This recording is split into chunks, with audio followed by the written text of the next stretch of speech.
¿Cómo te va regulando tus emociones? Todos somos buenísimos controlándonos hasta que se nos pasa alguien en medio del trancón, se nos mete justo delante del carro casi a punto de chocarnos y nosotros lo único que logramos pensar es las 1000 maneras en las que podríamos asesinar a esa persona. Quédate porque en este capítulo hablaremos de la importancia de regularnos y cómo podemos empezar a hacerlo. Bienvenida, bienvenido a Amani Conecta con tu Esencia, este espacio diseñado para inspirarte, reflexionar y crecer cada día. Porque en Amani creemos que todo comienza desde el interior. Conecta con tu esencia, abraza tu propósito y vive con sentido. Me robaré unos segundos de este capítulo para decirte que te suscribas. Es muy sencillo y es gratis, a ti no te quita nada, pero a mí me permite llegar cada día a más personas con esta información de valor. Si aún no tienes ni idea cómo hacerlo, entonces simplemente ve al botón que encuentras en la parte inferior de este video que dice suscribirse o subscribe y dale clic. Es así de sencillo, fácil y YouTube te va a avisar cada que tengamos un video nuevo. Estamos en una serie llamada Reconociéndome, donde estamos aprendiendo los pilares más importantes para conocernos. Y en este proceso de conocernos, en el capítulo pasado vimos la autocomprensión. Si todavía no te has visto ese capítulo, te lo voy a dejar por acá para que lo pongas en tu lista de espera y así puedas verlo a continuación de este. Básicamente decíamos en el capítulo anterior que la autocomprensión es la capacidad de comprender lo que pensamos, sentimos o hacemos. De allí también nació el curso Conociendo a la Loca del Altillo. Es un curso gratuito que diseñé para que durante 15 días tengas ejercicios y meditaciones guiadas donde aprenderás a reconocer tu voz interior y a transformarla. Si te gustaría inscribirte al curso, entonces puedes encontrar el link en la descripción. Hoy nos iremos con el segundo pilar, que es la autorregulación, porque está muy bueno comprenderse, entender lo que uno piensa, siente o hace, pero lo importante es qué haces cuando ya eres capaz de comprenderte y cómo actúas de manera diferente a como siempre has actuado en la vida. ¿Qué es la autorregulación? La autorregulación es la capacidad que tenemos los seres humanos de tomar decisiones diferentes frente a las situaciones que se nos presentan. ¿Se acuerdan que les decía que somos lo que heredamos, aprendemos y elegimos? Bueno, pues la autorregulación es la capacidad de tomar decisiones. Si no recuerdas en qué momento te dije esto de que somos lo que aprendemos, heredamos y elegimos, entonces es momento de que también te vayas al capítulo de ¿puedo realmente ser diferente? En ese capítulo, que fue el cierre de la serie anterior, te contaba que tenemos la capacidad de tomar decisiones diferentes frente a las preguntas que nos hace la vida. Me voy a ir en este momento del capítulo a un lugar un poquito más ñoño, así que espero que tengas mucha paciencia porque estos conceptos son muy importantes para que entiendas cómo funciona tu razonamiento. Si bien tu cerebro tiene partes muy importantes, vamos a hablar hoy de dos principalmente. Uno es la corteza prefrontal y otro es el sistema límbico. Y antes de meterme en el mundo ñoño, tengo que hacerte un disclaimer. Yo no soy profesional de la salud y te estoy contando esto a través de todo lo que he leído y aprendido sobre cómo funciona nuestra cabecita, nuestro razonamiento, nuestros impulsos, pero si tú quieres consultar información súper verídica, estructurada y mejor dicho documentada, no te preocupes, puedes ir a hacerlo. Es importante porque todo lo que puedas escuchar acá deberías verificarlo. ¿Estamos? En la corteza prefrontal, que literal es la parte delantera de tu cerebro, es el lugar en donde se aloja tu capacidad de tomar decisiones, de racionar frente a decisiones a largo plazo, de discernir también entre el bien y el mal y básicamente de elegir no basándose en la emocionalidad del momento, sino también en las repercusiones que esto puede tener a largo plazo. Mientras que el sistema límbico es el sistema visceral, es este que ve la amenaza y simplemente elige atacar o huir o hacer lo que sea necesario para sobrevivir. ¿Y por qué estos dos sistemas son importantes? Volvámonos al ejemplo de cuando estás conduciendo. Vas por tu vía súper tranquilo y relajado cuando alguien de repente se te meta y casi que a punto de chocarte el carro pasa delante tuyo. Tú tienes dos opciones en este momento. Si tú eligieras actuar solamente desde tu sistema límbico, entonces te bajarías del carro, coges una cruceta, llave, como le quieras llamar, le rompes todos los vidrios y hasta podrías terminar de asesino. He ahí el nombre del capítulo. Pero si tú te dejas guiar únicamente por tu sistema racional, que es la corteza prefrontal, entonces te quedarías 1.000.000 de horas pensando en pude actuar diferente, ¿será que debería avanzar en el carro? ¿Será que debía hacer algo? ¿Le debí decir algo a esa persona? Y te quedarías quieto armando el trancón de la vida. Ambos sistemas están diseñados para protegerte, como todo lo que sucede en tu cuerpo. Lo importante es entender en qué momentos es fundamental la parte de racional y en qué momento es fundamental ese sistema visceral e instintivo. Claramente, para el ejemplo que te estoy poniendo del carro, pues tu sistema racional sirve a la perfección porque te permite discernir si tomas una decisión en contra de esa persona que se te acaba de meter de manera muy agresiva o simplemente lo dejas pasar y continúas con tu vida sin tener repercusiones a largo plazo, como terminar en la cárcel por haberle hecho algo a otra persona que está en un carro diferente al tuyo. Pero vámonos a ver un ejemplo en donde tu sistema límbico funciona a la perfección. Imagina la primera vez que tocaste el fuego. Seguramente esto pasó cuando eras niño y tú no tenías la capacidad de razonar si era importante apartar tu mano del fuego o no. Cuando tú colocas por primera vez la mano en el fuego, claramente empiezas a sentir que se te está quemando la mano. Automáticamente la quitas. Ahí funciona perfecto tu sistema límbico porque instintivamente te dice esto es un peligro, entonces tienes que alejarte de ese que te está generando un malestar o una incomodidad. ¿Qué pasaría si tú te pusieras en ese instante simplemente a accionar con tu sistema racional? Te quedarías un montón de tiempo pensando, ay, ¿será que debo quitar la mano? ¿Será que no? ¿Estará bien que me esté quemando? Y terminarías con una quemadura de tercer grado y en la clínica. Ahí es donde tu sistema también límbico funciona a la perfección porque en algunos momentos necesitamos ser 100% instintivos y reaccionar. Les contaré otra cosa súper interesante que me enseñaron y es que nuestra corteza prefrontal se termina de desarrollar hasta más o menos los 25 años de edad. ¿Qué? Pues bueno, así como lo estás escuchando, la parte racional en ti se termina de desarrollar a los 25 años. Imagínate todas las decisiones de vida que los seres humanos tenemos que tomar antes de cumplir los 25 años. Cosas importantes como la carrera que queremos estudiar, inclusive nuestro primer acercamiento con temas posiblemente adictivos como drogas, como alcohol. Todo eso ocurre antes de los 25 años y nosotros no teníamos nuestro cerebro 100% desarrollado para tomar decisiones racionales. Acá te voy a contar otra cosa que vuelvo y te repito el disclaimer, si tú quieres validarlo es momento de que vayas a una fuente oficial bajo un profesional de la salud.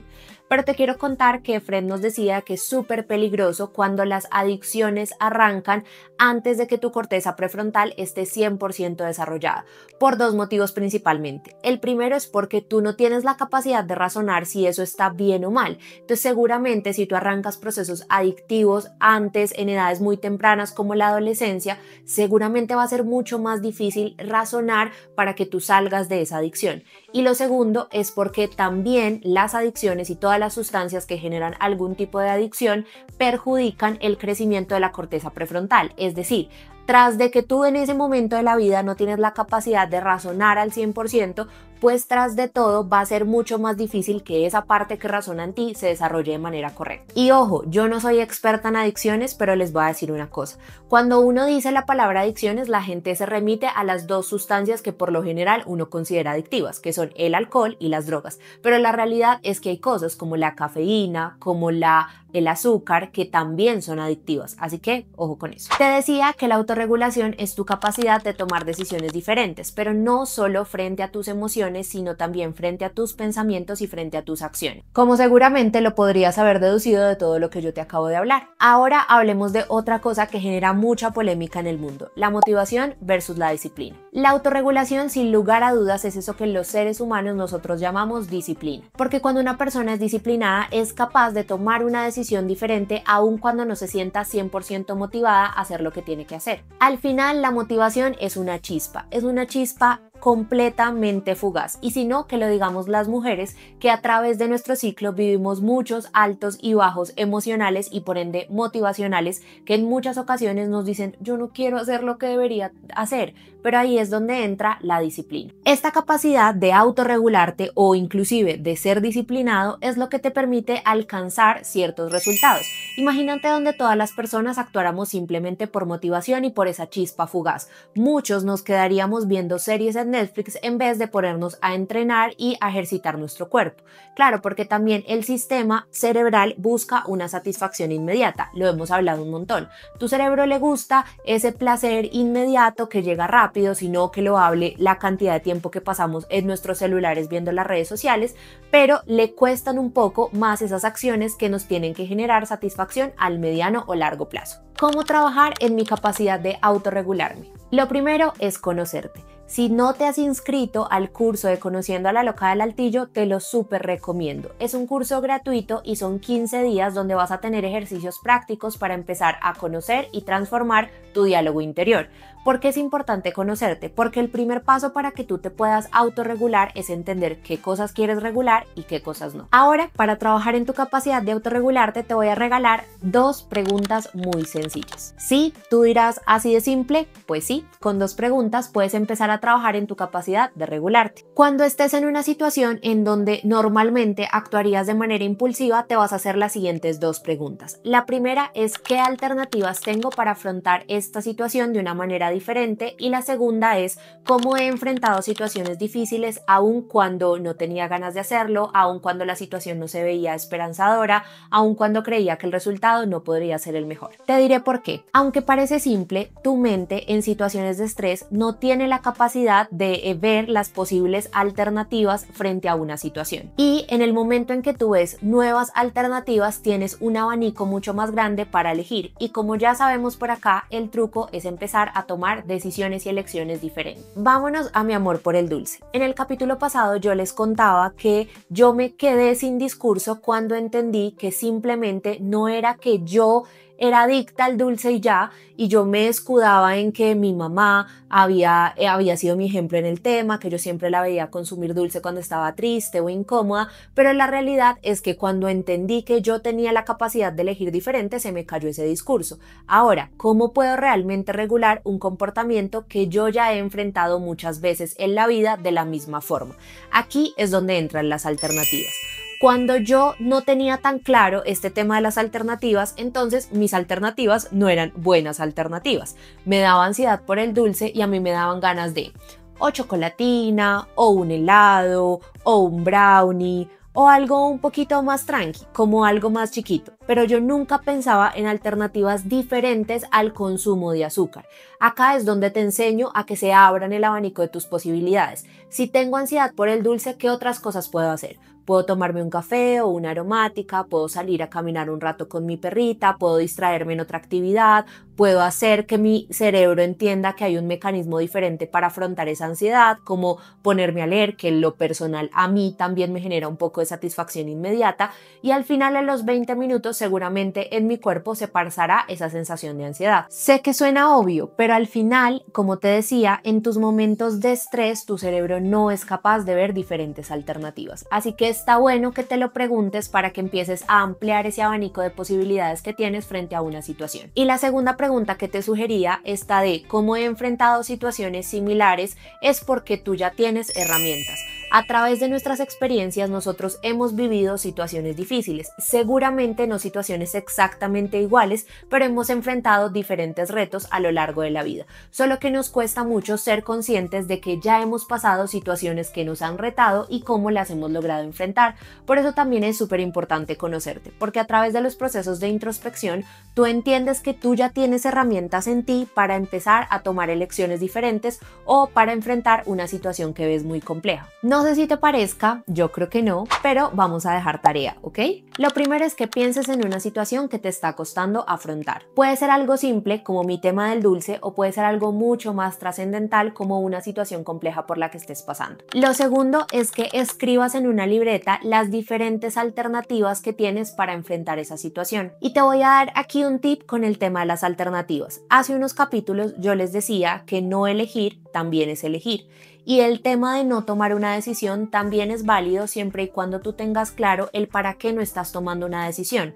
Por ejemplo, tú estás en un trabajo que no te convence tanto, que no te llena, que no es el lugar tal vez al que tú quisieras pertenecer, y entre tus alternativas aparece la posibilidad de quedarte en ese trabajo.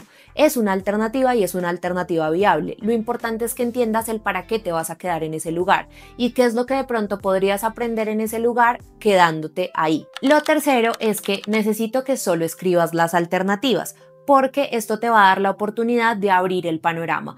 Muchas veces, como les decía con el tema del dulce, estamos como caballitos con las cositas acá y estamos 100% enfocados en una opción.